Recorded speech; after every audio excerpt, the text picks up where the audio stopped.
ಮಠದಲ್ಲಿ ದುಷ್ಕರ್ಮಿಗಳಿಂದ ಕಾಡುಕೋಣ ಬೇಟೆ, ಅರಣ್ಯ ಇಲಾಖೆ ಆರೋಪಿಗಳನ್ನ ಪತ್ತೆ ಹಚ್ಚುತ್ತಾ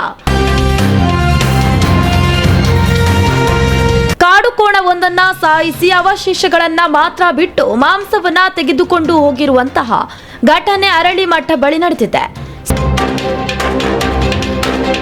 ತೀರ್ಥಹಳ್ಳಿ ವಲಯ ಮೇಳಿಗೆ ಶಾಖೆ ಆರೋಗಳಿಗೆ ಅರಳಿಮಠದಿಂದ ಆರೋಗಳಿಗೆ ಹೋಗೋ ರಸ್ತೆಯಲ್ಲಿ ಅಂಡಗೆರೆ MF ಕಿರುಅರಣ್ಯ ಪ್ರದೇಶದಲ್ಲಿ ನಮಗೆ ಒಂದು ನಮಗೆ ಶಂಕಿತ ಕಾಡುಕೋಣ ಅಂತ ನಮಗೆ ಅನ್ನಿಸ್ತಾ ಇದೆ.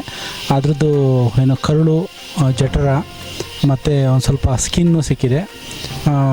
ಇದನ್ನು ನಾವು ಈಗ ಫೊರೆನ್ಸಿಕ್ ಟೀಮು ಮತ್ತು ವೆಟ್ನರಿ ಡಾಕ್ಟರ್ಸು ಎಲ್ಲ ಕರೆಸಿ ನಾವು ಈಗ ಪೋಸ್ಟ್ ಮಾರ್ಟಮು ಮತ್ತು ಅದೇನು ವಿಧಿವಿಧಾನಗಳು ಏನು ಪ್ರೊಸೀಜರ್ ಪ್ರಕಾರ ನಾವು ಮಾಡಬೇಕಾಗಿದೆ ಆ ಕಾರ್ಯ ಮಾಡ್ತಿದ್ದೀವಿ. ಮತ್ತು ನಾವು ಈಗ ಆಲ್ರೆಡಿ ಈ ಇನ್ಸಿಡೆಂಟಿಗೆ ಸಂಬಂಧಪಟ್ಟಂಗೆ ತನಿಖೆ ಪ್ರಗತಿಯಲ್ಲಿದೆ. ಅದಕ್ಕೆ ಸಂಬಂಧಪಟ್ಟಾಗ ಏನೇನು ನಾವು ಕೆಲಸ ಮಾಡಬೇಕಾಗಿದೆ ಅದು ಪ್ರಗತಿಯಲ್ಲಿದೆ. ಅದ್ರ ಬಗ್ಗೆ ಹೆಚ್ಚಿನ ವಿವರಗಳನ್ನು ನಾವು ಒಂದು ಸಲ ತನಿಖೆ ಮುಗಿದ ಮೇಲೆ ತಮಗೆ ನೀಡ್ತೇವೆ. Thank you.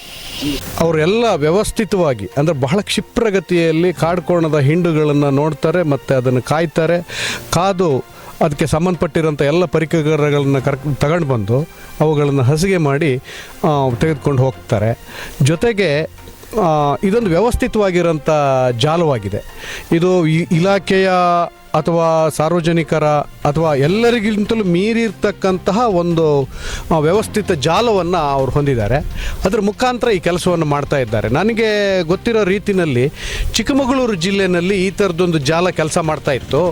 ಈ ಎಸ್ಟೇಟ್ಗಳಿಗೆ ಕಾಡುಕೋಣಗಳು ನುಗ್ಗಿದಾಗ ವೆಹಿಕಲ್ಗಳನ್ನು ತಂದು 10-15 ಜನರು ಬಂದು ಅದು ಯಾವ ಸಾಕ್ಷ್ಯಾಧಾರಗಳನ್ನು ಬಿಟ್ಟು ಹೋಗದೆ ಈ ಕೆಲಸವನ್ನು ಮಾಡ್ಕೊಂಡು ಹೋಗೋದ್ರಲ್ಲಿ ಅವರು ನಿಸ್ಸೀಮರಾಗಿದ್ದಾರೆ.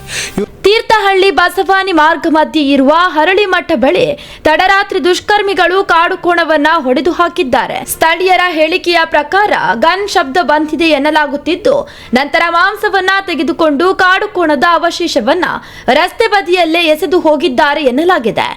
ಅರಣ್ಯ ಅಧಿಕಾರಿಗಳು ಸ್ಥಳಕ್ಕೆ ಅರಣ್ಯ ಇಲಾಖೆ ಅಧಿಕಾರಿಗಳು ಭೇಟಿ ನೀಡಿ ಪರಿಶೀಲನೆಯನ್ನು ನಡೆಸುತ್ತಿದ್ದು, ತನಿಖೆ ಮೂಲಕ ಸತ್ಯಾಸತ್ಯತೆ ಹೊರಬರಬೇಕಿದೆ.